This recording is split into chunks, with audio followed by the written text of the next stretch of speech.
బంగ్లాదేశ్ ఒక డిమాండ్ చేస్తోంది సార్, భారత్కు అప్పగించండి షేక్ హసీనాను అని చెప్పి. సో 3 నెలలు అవుతోంది. ఆగస్టులో జరిగిన విద్యార్థి ఉద్యమంలో అప్పుడు ఆ దేశం నుంచి పారిపోయి ఇక్కడికి వచ్చి ఇక్కడ ఆశ్రయం పొందుతూ ఉన్నారు. సభలో పార్లమెంట్లో కూడా చెప్పారు కదా సార్, ఇక్కడ తాత్కాలికంగా మాత్రమే ఉంటారు హసీనా అని చెప్పి. కానీ ఎన్నాళ్ళు ఉంటారు, ఆ తర్వాత ఎక్కడికి వెళ్తారు అనే దాని మీద క్లారిటీ లేదు. ఎక్కడున్నారు అనే దాని మీద కూడా భిన్న కథనాలు వస్తూ ఉన్న పరిస్థితుల్లో భారత్ ఏం చేయాల్సి ఉంది? అప్పగించాలా, లేకపోతే హసీనాకు ఆశ్రయం ఇంకా కల్పించాల్సిన? అప్పగించదలుచుకుంటే ఎందుకు ఆశ్రయం ఇస్తారు? తీసుకెళ్ళి పోయి బంగ్లాదేశ్లో హసీనాను అంతం చేసే వాళ్ళ చేతుల్లో పెడుతుంది భారతదేశం. అసలు అప్పగించే ప్రసక్తే లేదు. అప్పగించదలుచుకుంటే ఎందుకు ఆశ్రయిస్తారు? అంటే ఇరు దేశాల సంబంధాలు అది తెలియదా? ముందు భారతదేశానికి ఆశ్రయం ఇచ్చినప్పుడు అంత అమాయకత్వం ఉండదు కదండి. భారతదేశం ఆశ్రయం ఇచ్చిందంటేనే అప్పగించదలుచుకోలేదని అందులో అనుమానమే లేదు. మీకు డౌట్ ఎందుకు వస్తుందో నాకు తెలియదు. అప్పగించే ఆలోచనే ఉంటే అసలు ఆశ్రయమే ఇవ్వరు. ఇప్పుడు యూకే ఆ ఆశ్రయం ఇవ్వనన్నది, అమెరికా ఆశ్రయం ఇవ్వనన్నది. భారతదేశం ఆశ్రయం ఇచ్చిందంటే అర్థం ఏంటి? ఆమెకు అండగా ఉంటాము అని ఒక పాలసీ డిసిషన్ తీసుకున్నాకనే ఆశ్రయం ఇస్తారు. ఆశ్రయం ఇచ్చే ముందు డిప్లొమసీ ఆలోచించకుండా, ఇరు దేశాల సంబంధాలపై దాని ప్రభావాన్ని అంచనా వేయకుండా, రాజకీయ అంతర్జాతీయ పరిణామాల్ని గుర్తించకుండా ఒక సావరెన్ కంట్రీ అయిన భారతదేశం ఆశ్రయం ఇవ్వదు. అందువల్ల ఇప్పుడు అసలు ఆ ప్రశ్నే ఉత్పన్నం కాదు. ఆశ్రయం ఇస్తుందా, అప్పగిస్తుందా అంటే అప్పగించే ఆలోచన ఏమిటి? ఆశ్రయమే ఇవ్వదు. First point. ఇక భారతదేశం ఎంతకాలం ఉంటుంది అనే విషయంలో మీరు అన్నట్లు పార్లమెంట్లో చాలా స్పష్టంగా మన విదేశాంగ మంత్రి ప్రకటించారు. విదేశాంగ మంత్రి ప్రకటించింది ఏంటి? ఆమె ఇప్పుడు చాలా షాక్లో ఉన్నారు. ఆమె నిర్ణయించుకున్న తర్వాత దాని ప్రకారం నెక్స్ట్ ప్రాసెస్ ఉంటుంది అని. ఎందుకంటే ఆమెకేమీ పొలిటికల్ అసైలం మనం ఇవ్వలేదు. అంటే పొలిటికల్ అసైలం తెలుసు, ఎందుకంటే భారత్ బంగ్లాదేశ్ సంబంధాల్లో ఉన్న సున్నితత్వాన్ని గుర్తించే భారతదేశం ఇమీడియట్గా అసైలం, రాజకీయ అసైలం ఇవ్వకుండా మనం ఫెసిలిటేట్ చేశారు. సో అందువల్ల ఆమె యుఎస్ఏనన్నా, యూకే అయినా, ఇంకెక్కడికైనా, వేరే కంట్రీ అయినా, న్యూట్రల్ కంట్రీ, ప్రపంచంలో చాలా దేశాలు ఉన్నాయి ఆశ్రయాలు ఇచ్చే దేశాలు. ఈవెన్ అమెరికా, కెనడా, బ్రిటన్ లాంటి దేశాలు దేశ వ్యతిరేక తీవ్రవాదులకు కూడా ఆశ్రయం ఇస్తూ ఉంటుంది. అలాంటిది ఒక పొలిటికల్ పర్సనాలిటీకి ఆశ్రయం ఇవ్వడానికి చాలా దేశాలు ఉండొచ్చు, లేదా కొన్ని అరబ్ కంట్రీస్కైనా వెళ్ళవచ్చు. ఇలా రకరకాల ఊహాగానాలు, అంచనాలు వచ్చాయి. కానీ పరిణామాల వివిధ కారణాల రీత్యా ఆయా దేశాలు ఆశ్రయం ఇవ్వడానికి ముందుకు రాలే. ఎందుకంటే అమెరికాలో వాస్తవంగా ఆమె కొడుకుంటాడు, యూకేలో షేక్ రెహానా హసీనాతో పాటు ఢాకా నుంచి వచ్చారు.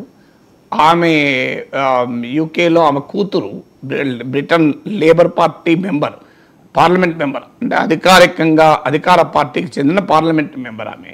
సో అందువల్ల అక్కడికి వెళ్తారని కూడా ఊహించారు. ఎందుకంటే ఆమె బ్రిటిష్ సిటిజన్ కూడా చెల్లెలు. సో ఆమె బంగ్లాదేశ్లో హసీనాతో ఉన్నప్పటికీ కూడా she the British citizen. So అందువల్ల ఆమె ఇప్పుడు ఈ హసీనాతో ఉన్నారో లేదో తెలియదు. వాస్తవంగా ఇంకో కూతురు ఢిల్లీలోనే ఉంటారు, World Health Organization regional director ఆమె. సో ఆమె ఉద్యోగరీత్యా ఢిల్లీలో ఉన్నారు. సో ఇలా రకరకాల ఆప్షన్స్ ఇంటర్నేషనల్గా ఏదన్నా ఒక దేశం ఆమెకు ఆశ్రయం ఇవ్వటానికి ముందుకొస్తే అప్పుడు బహుశా భారతదేశం ఆ దేశానికి వెళ్ళటానికి ఫెసిలిటేట్ చేస్తుంది తప్ప బంగ్లాదేశ్ ప్రభుత్వానికి అప్పచెప్పే పని చేయదు. ఎందుకంటే బంగ్లాదేశ్కి అప్పచెప్పిన మరుక్షణం ఆమెను జైల్లో వేస్తారు, అత్యంత క్రూరంగా హింసిస్తారు. ఎందుకంటే ఆమె బాధితులు కూడా ఉన్నారు. ఆమె అధికారంలో ఉన్న సమయంలో అనేక మంది ప్రతిపక్ష నేతల్ని, ఆమెను ప్రశ్నించే వారిని అలాగే ఆమె ట్రీట్ చేశారు కూడా.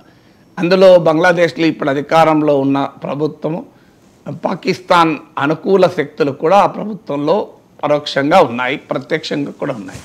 భారత వ్యతిరేక శక్తులు ఉన్నాయి. ఇప్పుడు ఆల్రెడీ సెక్యులర్ బంగ్లాదేశ్ రాజ్యాంగం నుంచి సెక్యులర్ అన్న పదాన్ని తొలగించాలి అని ఆ దేశ అటార్నీ జనరల్ డిమాండ్ చేశారు.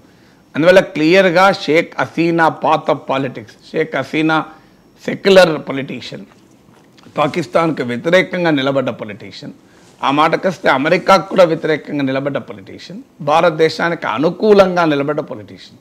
సో అందువల్ల ఇప్పుడు బంగ్లాదేశ్లో అధికారంలో ఉన్నది పాకిస్తాన్ అనుకూల శక్తులు ఉన్నాయి, మతోన్మాద శక్తులు ఉన్నాయి, భారత వ్యతిరేక శక్తులు ఈ బంగ్లాదేశ్లో ఉన్న తాత్కాలిక ప్రభుత్వంలో ఉన్నాయి.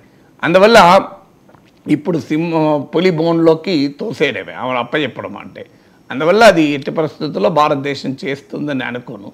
బంగ్లాదేశ్కున్న శక్తియుక్తుల రీత్యా కూడా భారత్ పైన ఆ స్థాయిలో ఒత్తిడి తెచ్చే అవకాశం కూడా లేదు. ఏదైనా చిన్న దేశం అయితే ఒత్తిడి తేగలుగుతుంది తప్ప భారతదేశం ఒత్తిడి చేయదు.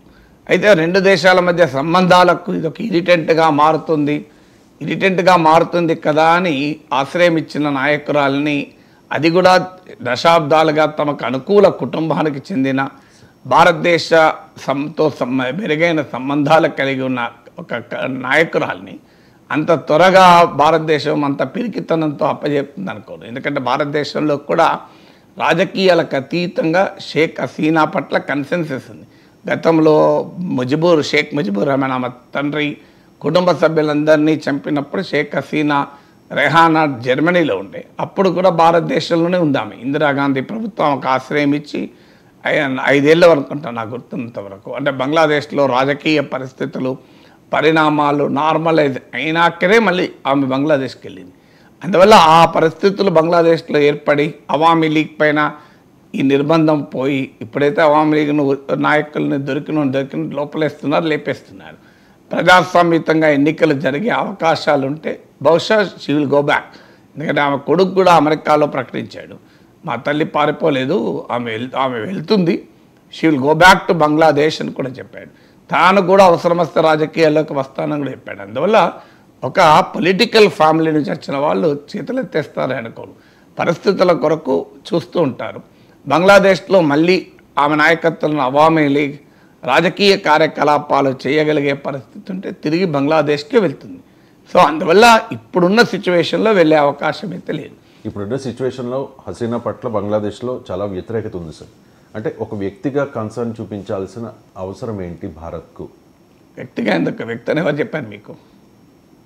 వ్యక్తిగా అనే ఇష్యూ వ్యక్తి ఎందుకు అవుతుందండి? ఎలా అవుతుంది సార్? ఆమె దేశ ప్రధాని వ్యక్తి ఎలా అవుతుంది? ఒక దేశానికి ప్రధానమంత్రిగా పనిచేసిన వ్యక్తి ఒక వ్యక్తి ఎట్లా అవుతుంది? మీరు దేశ ప్రధానమంత్రిగా పనిచేసిన పర్సన్ మన వ్యక్తిగా ఒక వ్యక్తిగా ఎట్లా అనగలం?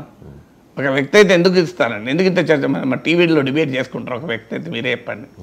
టీవీ డిబేట్లు నడుస్తాయా? పేపర్లలో పతాక శీర్షికలు వస్తాయా? ఒక వ్యక్తి అయితే శక్తి కాకపోతే ఏంటి ఆమె? మీరు చెప్పండి నాకు. ఆమె ఒక దేశానికి ప్రధానమంత్రిగా పనిచేసిన వ్యక్తి. మీరు వ్యక్తి శక్తి కాదు, నా మాట వినండి సార్. మీరు ఒక వ్యక్తి శక్తి కాదండి. ఆ డిబేట్ ఏంటి నాకు అర్థం. శక్తి కాకపోతే ఆమె వ్యక్తి అయితే మనం ఎందుకు చర్చించుకుంటాం సార్? ఇప్పుడు బంగ్లాదేశ్ నుంచి కొన్ని వేల మంది భారతదేశం వాళ్ళ గురించి చర్చిస్తున్నామా? వ్యక్తే కాదు అసలు. మీరు ఆ అసెస్మెంటే తప్పు కదండి. ఆమె ఎందుకు ఒక వ్యక్తి అవుతుంది? ఎందుకు ఒక వ్యక్తి అవుతుంది? ఆమె ఒక దేశానికి ప్రధానమంత్రిగా పనిచేసిన నాయకురాలు.